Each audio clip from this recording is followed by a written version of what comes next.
Se a senhora moderadora me dá licença, eu queria apenas acrescentar um pequeno pormenor que eu acho que é relevante a um dos factos que o Sr. Varela contou. O jornalista que morreu queimado, o Piedade, estava de folga nesse dia, soube que havia um incêndio e imediatamente se dirigiu para o local do incêndio, deixando a família.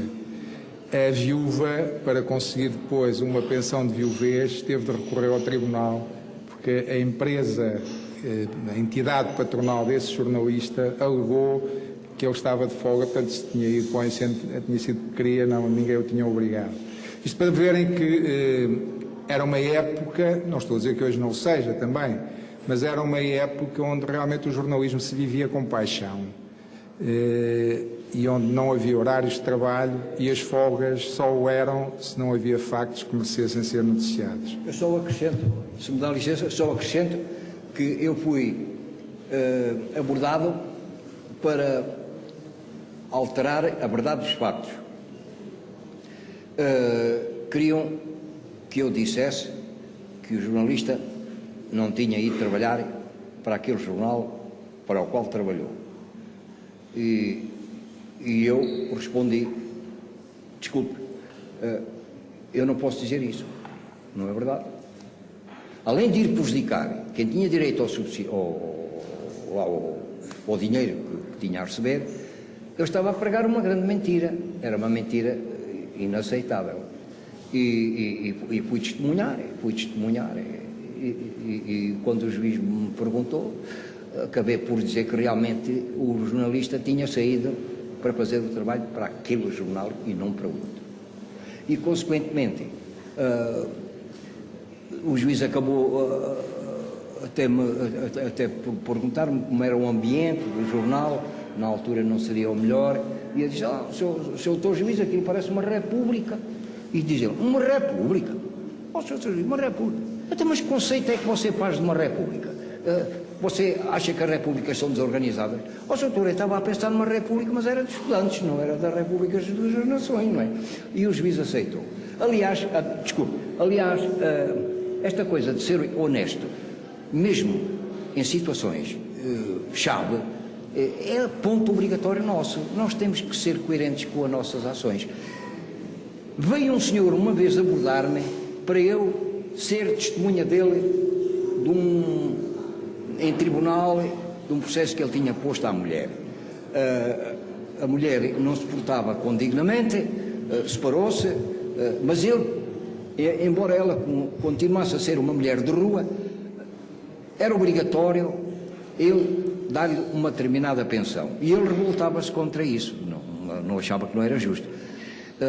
E então ele pediu-me para eu ser testemunha e perguntar-me, mas então como é que você foi resolver o problema? Eu fiz fotografias da pessoa com quem essa senhora andava metida, a despedirem-se um do outro, o carro a ficar ao sol em pleno agosto, só para quando o senhor entrasse no carro, visse a janela e fizesse adeus, e para além de outras coisas que eu vi. E então, quando o juiz me chamou, eu fui a primeira testemunha e disse, senhor doutor, antes de eu depor e de responder às perguntas que me quiserem fazer, o senhor doutor dá-me licença que eu vá aí próximo. Então, o que é que você quer? Venha cá. Aproximei-me do juiz, puxei das fotografias e mostrei, senhor doutor, eu tenho isto aqui assim, assim, assim. Faz favor de ver. E diz ele, isto é uma prova fundamental, dizia ele, isto é uma prova fundamental, mas você vai-me explicar porque é que tinha isto. O que é que o levou a tirar estas fotografias? Digo, senhor doutor, além de mim, da minha pessoa, o senhor doutor é a segunda pessoa a ver estas fotografias, porque eu, desde que as tirei, nunca mais ninguém as viu. Fui eu só o único a vê-las.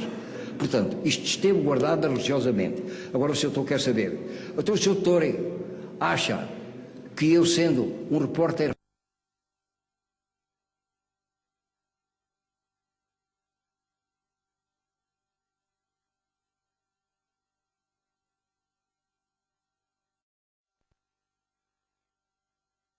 não há mais tribunal aqui a funcionar.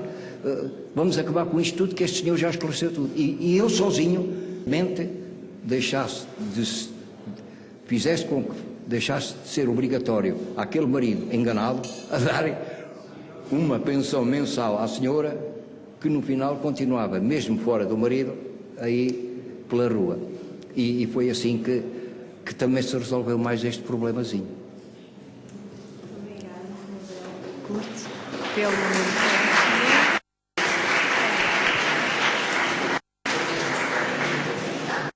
Jorge Castilho também por acrescentar os pormenores da história. Agora ouvíamos a opinião então do Sr. Cabral de Oliveira. Faz favor. Boa noite. Eu devo dizer-vos que eu estou muito mais do vosso lado do que do lado de cá, porque eu estou deliciado a ouvir estes dois velhos. Apesar de ser mais velho que o Jorge Castilho. Eu devia ter sido convidado pelo Sansão, era para vos vir ouvir, não era para falar. Mas eu queria começar por dizer que realmente eu não sou destes tempos, do tempo da senhora, eu já vim para o jornalismo depois do 25 de Abril. Aliás, na altura do 25 de Abril eu estava no ultramar, mas achei piada ao Jorge Castilho começar por referir um velho e excelente jornalista de Coimbra, que era o pai dele. O velho Castilho, como nós chamávamos. E para vos dizer que o meu pai nunca foi jornalista, mas já o tinha sido o meu avô e já o meu bisavô. E tios bisavós andavam lá a brincar aos jornalismos lá pela beira, por aqueles jornais que para lá havia, os Ceias Fraternais e as Vozes da Serra e não sei o quê. Bom, e foi exatamente aí que eu comecei, foi na Voz da Serra, foi lá no jornalzinho de Ceia, e depois, quando viemos aqui viver para Coimbra, sempre gostei muito de jornalismo.